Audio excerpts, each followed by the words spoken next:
ሰላም ጤና ይስጥልን የተወደዳችሁና የተከበራችሁ የአገው ሚዲያ ተከታታዮቻችን እንደምን ሰንብታችኋል? አገው ሚዲያ ዛሬም እንደ ትናንቱ ሁሉ ትኩስና ታማኝ መረጃዎችን ይዞላችሁ መጥቷል። ሰናይ ቆይታ እንዲሆንላችሁ አገው ሚዲያ መልካሙን ሁሉ ይመኛል። ለአገው ሚዲያ አዲስ ከሆናችሁ ሼር፣ ላይክ እና ሰብስክራይብ በማድረግ መረጃውን ለብዙሃኑ እንዲደርስ ማድረጋችሁን እንዳዘነጉ ማለት እንወዳለን። በቀጥታ ወደ መረጃው እናልፋለን። በቅድሚያም አበይት አርዕስቶችን እንሆ። በአዊ ብሔረሰብ አስተዳደር ዞን ከፍተኛ የነዳጅ ችግር መኖሩ ተገለጸ። ተወካይ የሌለው ህዝብ ሁሌም ሲቸገር ይኖራል ተብሏል። የምናሰማችሁ ይሆናል። በአማራ ክልል በተለያዩ አካባቢዎች የተለያዩ ውይይቶች እየተካሄዱ ነው። በዝርዝር የምንመለከተው ይሆናል። ወደ ውጭ ዜና ስናልፍ ሞጂታባ ካሚኒ አዲሱ የኢራን ጠቅላይ መሪ ተደርገው ተሾመዋል። በስፋት እንመለከተዋለን። ሂዩማን ራይትሶች እስራኤል በሊባኖስ በህገወጥ መንገድ ነጭ ፎስፎረስ ተጠቅማለች ሲል ወነጀለ። እንዳስሰዋለን። በአዊ ብሔረሰብ አስተዳደር ዞን ከፍተኛ የነዳጅ ችግር መኖሩ ተገለጸ። ተወካይ የሌለው ህዝብ ሁሌም ሲቸገር ይኖራል ተብሏል። በኢትዮጵያ ውስጥ በተለያዩ ከተሞች ረጃጅም የነዳጅ ሰልፍ በስፋት እየታየ ይገኛል። አሽከርካሪዎች ነዳጅ ለማግኘት ተሰልፈው እየዋሉ የስራ ጊዜያቸውም እየባከነ ስራቸውም እየተስተጓጎሉ ነው።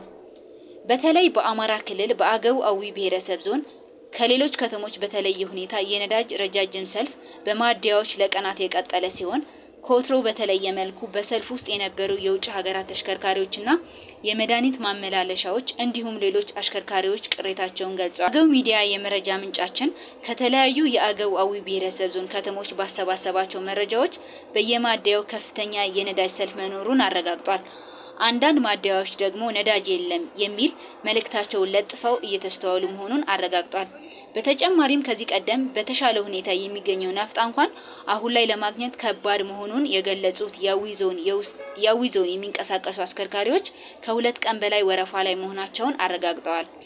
አስተያየታቸውን ለአገው ሚዲያ እንዲሰጡ የተጠየቁት ያለው ችግርና የመኪና ሰልፍ በቪዲዮ የላኩልን የመረጃ ምንጮቻችን ወኪል የሌለው ህዝብ ሁሌም ሲቸገር ይኖራል ሲሉ ያለውን የአስተዳደር ችግር በስፋት አብራርተዋል።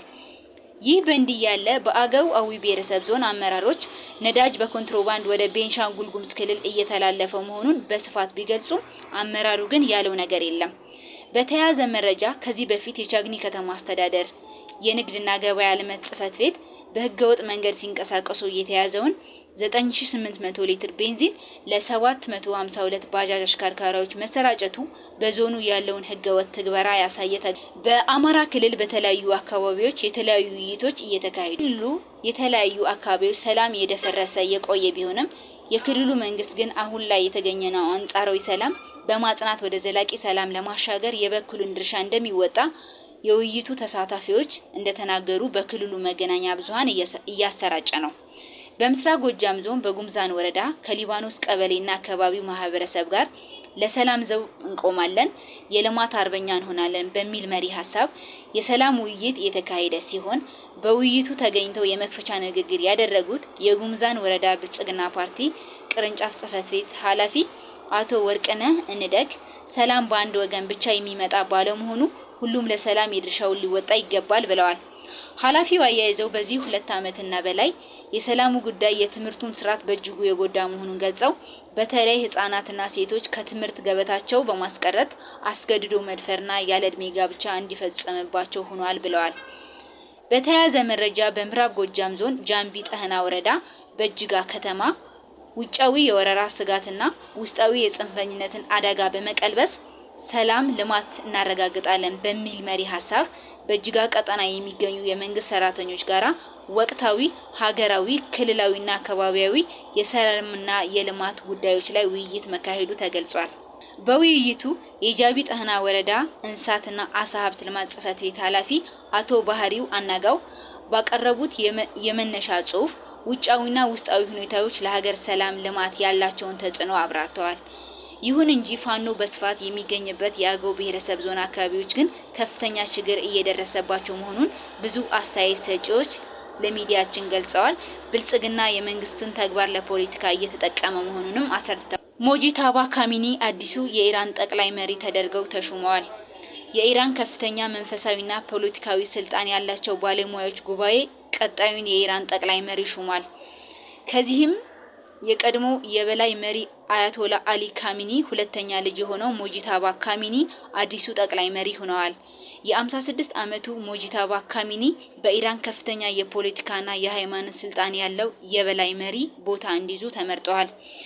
ይህ ሹመት የተከናወነው አባታቸው አያቶላ አሊ ካሚኒ በእስራኤልና በአሜሪካ የአየር ጥቃት መገደላቸውን ተከትሎ ነው። ምክር ቤቱ ምርጫውን በሚስጥርና በከፍተኛ ጥንቃቄ ሲያካሂድ የቆየ ሲሆን በስተመጨረሻም ካሚኒ ስም ይቀጥላል በሚል ሹመቱን ይፋ አድርጓል።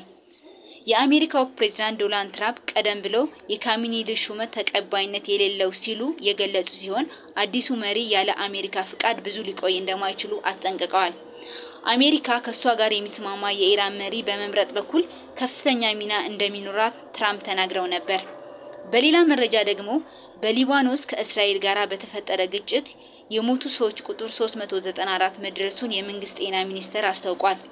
የሊባኖስ ጤና ሚኒስትር ራካን ናሲርዲን በሰጡት ጋዜጣዊ መግለጫ እንዳሉት አሜሪካና እስራኤል ከኢራን ጋር ባደረጉት ጦርነት ሊባኖስ ከተሳተፈችበት ጊዜ አንስቶ 83 ህጻናትና 42 ሴቶች ከሟቾቹ መካከል ይገኙበታል ሲሉ አጽንኦት ሰጥተዋል። ናሲርዲን አክለውም 9 የነፍስ አድን ሰራተኞች ሞተዋል። አጠቃላይ የሊባኖስ የሟቾች ቁጥር ከቅዳሜ ጀምሮ በከፍተኛ ሁኔታ እየጨመረ እንደሚገኝ የጤና ሚኒስትሩ አክለው ገልጸዋል። ሂዩማን ራይትስ ዎች እስራኤል በሊባኖስ በህገወጥ መንገድ ነጭ ፎስፎረስ ተጠቅማለች ሲል ወነጀለ። ሂዩማን ራይትስ ዎች በዚህ ወር መጀመሪያ ላይ እስራኤል በደቡብ ሊባኖስ በሚገኙ የመኖሪያ መንደሮች ውስጥ ነጭ ፎስፎረስ መጠቀሟን የሚያሳይ ማስረጃ መገኘቱን ገልጸዋል። ይህም ድርጊት ዓለም አቀፍ የሰብአዊ መብቶች ህግጋትን የጣሰ መሆኑን አመላክቷል። ሰኞ ዕለት ባወጣው በዚህ አዲስ ሪፖርት ላይ መቀመጫውን ኒውዮርክ ያደረገው ይህ የሰብአዊ መብት ተሟጋች ቡድን የሰባት ምስሎችን ትክክለኝነት ማረጋገጡን ገልጿል። ምስሎችም በደቡብ ሊባኖስ የሁመር በተባለ የመኖሪያ አካባቢ ላይ የነጭ ፎስፈረስ ጥይቶች ሲተኮሱ የሚያሳዩ ሲሆን በዚህም ምክንያት እንደ ኢሮፒያን አቆጣጠር መጋቢት 3 ቀን 2026 ቢያንስ 2 ቤቶች ላይ የእሳት ቃጠሎ መነሳቱን ሂዩማን ራይትስ ዎች የሊባኖስ ተመራማሪ የሆኑት ራምዚ ካይስ የእስራኤል ጦር በመኖሪያ አካባቢዎች ላይ ህገወጥ መንገድ ነጭ ፎስፈረስ መጠቀሙ እጅግ አሳሳቢ ከመሆኑም በላይ በሰላማዊ ሰዎች ላይ አስከፊ መዘዝ ያስከትላል ብሏል። አክለውም የነጭ ፎስፈረስ የማቃጠል ባህሪ ለሞት ወይም ለህይወት ዘመን ስቃይ ለሚዳርግ አሰቃቂ አካላዊ ጉዳት ሊጋለጥ ይችላል ብለዋል። በአየር ላይ የሚፈነዳ ነጭ ፎስፎረሶች ሰዎች በሚኖሩባቸው አካባቢዎች መጠቀም ያለምንም ልዩነት የሚፈጸም ህገወጥ ጥቃት ሲሆን ሰላማዊ ሰዎች ከጉዳት ለመጠበቅ መውሰድ ያለባቸውን አስፈላጊ ጥንቃቄ የሚደነግገውን ዓለም አቀፍ የሰብአዊ መብቶችን ህግ አይከተልም። ይህ የኬሚካል ንጥረ ነገር ከኦክሲጅን ጋር ሲገናኝ የሚቀጣጠል ሲሆን ቤቶችን፣ የእርሻ ቦታዎችንና ሌሎች የሲቪል ንብረቶችን ሊያቃጥል ይችላል። ሂዩማን ራይትስ ዎች በየሁመር ውስጥ የጦር መሳሪያዎች በሰዎች ስብስብ ላይ በህገወጥ መንገድ ጥቅም ላይ መዋላቸውን የደረሰበት ሲሆን ይህም በመኖሪያ ቤቶችና በሌሎች የሲቪል ንብረቶች ላይ የእሳት ቃጠሎ እንዲነሳ ምክንያት ሆኗል። ሊባኖስ መገናኛ ብዙሃን መጋቢት 3 ጠዋት በኢንተርኔት የተሰራጨውን ምስል ትክክለኝነትና የተነሳበትን ቦታ አረጋግጧል። ምስሉ ቢያንስ 2 በመድፍ የተተኮሱ የነጭ ፎስፎረስ ጥይቶች በመኖሪያ መንደር ላይ በአየር ላይ ሲፈነዱ ያሳያል። አየር ላይ ከሚፈነዱ ጥይቶች የሚወጣው የነጭ ደመና ቅርጽ ነጭ ፎስፈረስ ከሚይዘው የኤም 825 ተከታታይ 155 ሚሊ ሜትር የመድፍ ጥይት የሚወጣው የሚፈነዳው አካል ከሚፈጥረው የጣት አጥንት ምስል ቅርጽ ጋራ የሚመሳሰል መሆኑ ሪፖርቱ ገልጿል። በተጨማሪም በየሁመር የሚገኝ የእስላማዊ ጤና ኮሚቴ የሲቪል መከላከያ ቡድን በፌስቡክ ላይ የለቀቃቸው ሰራተኞች በመኖሪያ ቤቶች ጣሪያና በአንድ መኪና ላይ የተነሳ እሳት ሲያጠፋ የሚያሳዩ ፎቶግራፎችን ትክክለኝነትና የተነሱበትን ቦታ አረጋግጧል። ድርጅቱ የእሳቱ መንስኤ በነጭ ፎስፈረስ የተነከሩ የጨርቅ ቁርጭራጮች ሳይሆኑ እንዳልቆሩ ደምድሟል።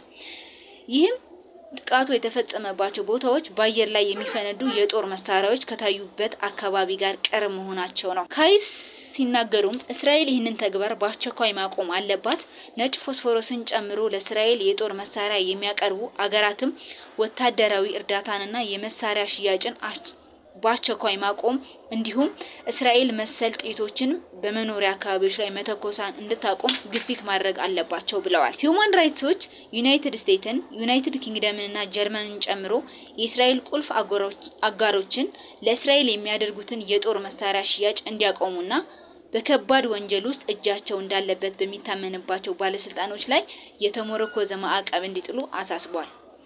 እንደ ድርጅቱ ገለጻ እስራኤል በኢሮፒያን አቆጣጠር በጥቅምት 2023 እና በግንቦት 2024 መካከል በደቡብ ሊባኖስ የድንበሮቿ መንደሮች ላይ ነጭ ፎስፎረስን የተጠቀመች ሲሆን ይህ በሲቪሎች ላይ ከፍተኛ አደጋ ደግኗል። ሚዲያን ወዳችሁ ስለምትከታተሉና ለሌሎች እንዲደርስ ሼር ስለምታደርጉ እያመሰገንን በሌላ ዝግጅት እስከምንገናኝ መልካሙን ሁሉ ተመኘን።